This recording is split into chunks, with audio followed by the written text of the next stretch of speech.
Under the hot sun of a quiet summer afternoon in the countryside, the livestock auction proceeded as usual. Cows and pigs were called out, led out and sold amid noisy bidding. But then, a strange silence fell as the next animal stepped out. Not a livestock, but a skinny mongrel dog with patchy hair, one limp leg, and one torn ear. Its eyes were dull and lifeless, as if it had been used to being abandoned. Next lot, an old dog, no papers, no history. The auctioneer announced, his voice weary. Starting bid $5. The crowd laughed. A group of young men sneered. Looks like he lost a fight with a lawnmower. Not a hand went up. Just then, a small voice rang out from behind the fence. I'll buy it. All eyes turned. It was Mason, a boy who only reached the railing, wearing a faded red hoodie holding a crumpled $5 bill. He was shaking, but his eyes were determined. Are you sure? The auctioneer asked, speaking softly for the first time that day. Mason nodded. I'm sure. I choose him. Silence fell over the auction. No one understood why the boy had chosen an animal that no one else wanted. But that choice would change everything. Under the new name of Rusty, few people know that the dog once had a very different past. A past filled with laughter, warm embraces, and a boy who once considered Rusty his best friend. Back then, Rusty was more than just a pet. He was a member of the family, a companion, for afternoon walks, a loyal shadow that always followed his little master on his bicycle. But the happiness did not last. The family fell into financial crisis after their father became seriously ill. The high cost of medical treatment forced them to sell their house and move into a small, cramped apartment where dogs were not allowed. On the morning of the move, the boy hugged Rusty tightly, tears streaming down his face. I'll come back for you, I promise, he whispered. But Rusty did not understand the promise. He only understood that the person he loved was gone. From the shelter, Rusty was adopted by a man who had no regard for his feelings or his life. Rusty was left tied up outside, exposed to the sun, rain, and hunger. There was no familiar voice, no one to dry his fur when it rained. One day after he injured himself falling from a porch, the man coldly stuffed Rusty into the trunk of his car and drove him to a strange place, an auction house, where indifferent eyes looked at him like he was damaged goods. Rusty was once a symbol of love and loyalty, but betrayed and hurt too much, he retreated into a silent shadow amid the mocking laughter. Until Mason came along, the only boy who didn't see Rusty as a piece of trash. As Mason led Rusty away from the auction house, no one knew that the 9-year-old boy with the crumpled $5 bill was about to embark on a life-changing journey. The ride home was silent. Rusty trailed behind, head down, limping from a broken leg. He wasn't timid or afraid, just used to indifference and bad things. Mason, on the other hand, held the leash lightly, his eyes sparkling with something beyond compassion, an inexplicable faith in a dog rejected by the world. Back at home, Mason's father stood on the porch, arms crossed, suspicious. What's this? He asked, his voice dry. Mason didn't beat around the bush, just looked straight at him and said, I think he needs you. There was a pause. After a few seconds of deliberation, his father pointed to the old barn behind the house. He sleeps in the barn, not in the house. Mason nodded as if having a place for Rusty was enough.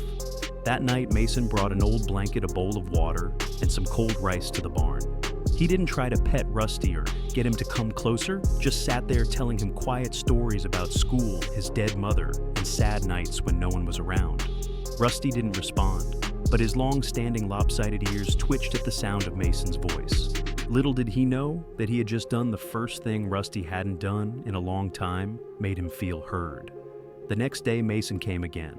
He brought soft bread, a comic book, and a smile. He didn't force Rusty to eat, just sat there reading aloud, his voice steady.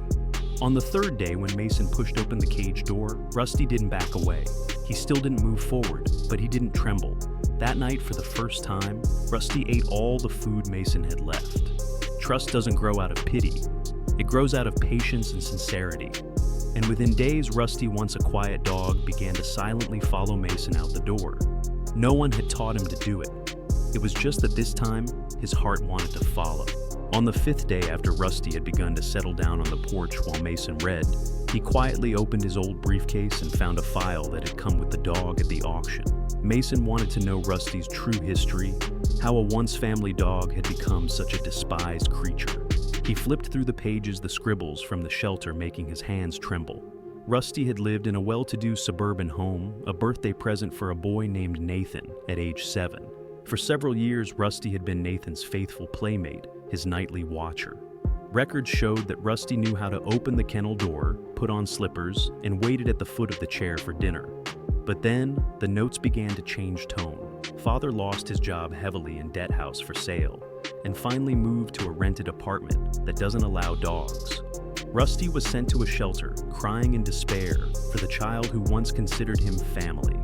Soon after, Rusty was adopted by a single man.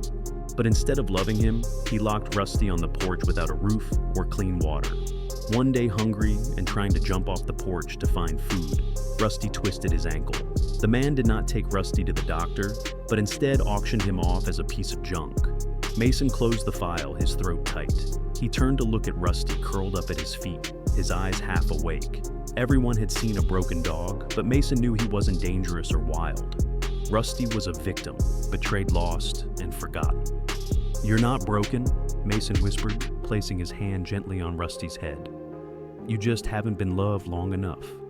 And as if understanding that, Rusty closed his eyes and let out a long breath, as if letting go of a little more of the past.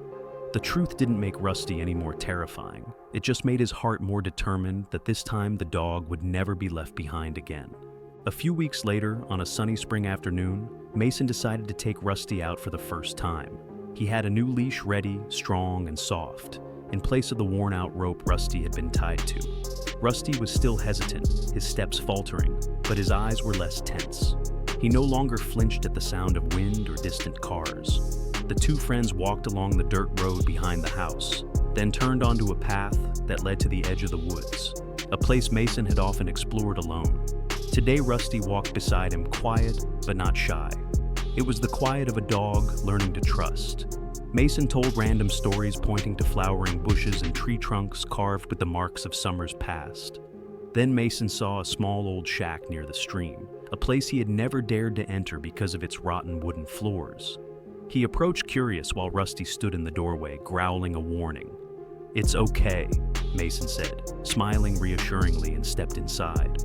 A creak of wood rang out underfoot, and suddenly a plank in the floor gave way, sending Mason tumbling into a small hole hidden beneath.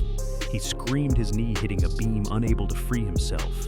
"Rusty!" he yelled, his voice shaking with pain and fear. At that moment, Rusty barked loudly, the first sound Mason had heard from the dog since he had brought him home. Without hesitation, Rusty turned and took off like the wind, despite his still-healed leg. He ran across the field over the low fence and straight toward the house where Mason's father was preparing to water the plants. Rusty barked as he ran, eyes frantic but determined. The man didn't understand at first, but instinct made him drop the hose and run after the dog. Rusty led him to the hut. When they reached it, Mason was still in the hole, his eyes filled with tears. "Dad," he called. Without further ado, he scooped his son up and hugged him tightly. Rusty stood beside him, panting, but his eyes shining with relief. The dog that everyone called useless just became a hero. News of Rusty's rescue of Mason quickly spread throughout Maplewood. The first to post the story was Mason's father, James, with a photo of Mason holding Rusty, both still covered in dust, and looking frightened from the incident. The caption was short but poignant. "My son was saved by the dog everyone else used to say no to." Within hours, the post went viral on local social media. Maplewood residents began leaving hundreds of comments. What a miracle, an abandoned dog became a hero. And this boy saw what we didn't. The next day, a local television station contacted Mason and his family for an interview. When asked why he had chosen Rusty for the auction, Mason simply said, "Because he looked like he needed a friend. And so did I." The comment made the host pause for a moment, then smile. Rusty's story not only touched the town, but also awakened public awareness of the value of forgotten creatures. The local animal shelter suddenly received many calls for senior dogs or dogs with special needs, cases that had previously gone largely unnoticed. The mayor even came to Mason's house to present Rusty with a community dog of distinction, medal, a rare honor bestowed on a pet.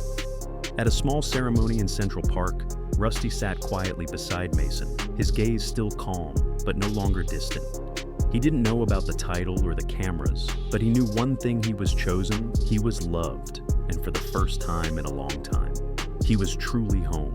The story of Rusty, a dog once considered useless, abandoned, and laughed at an auction, brings a touching message.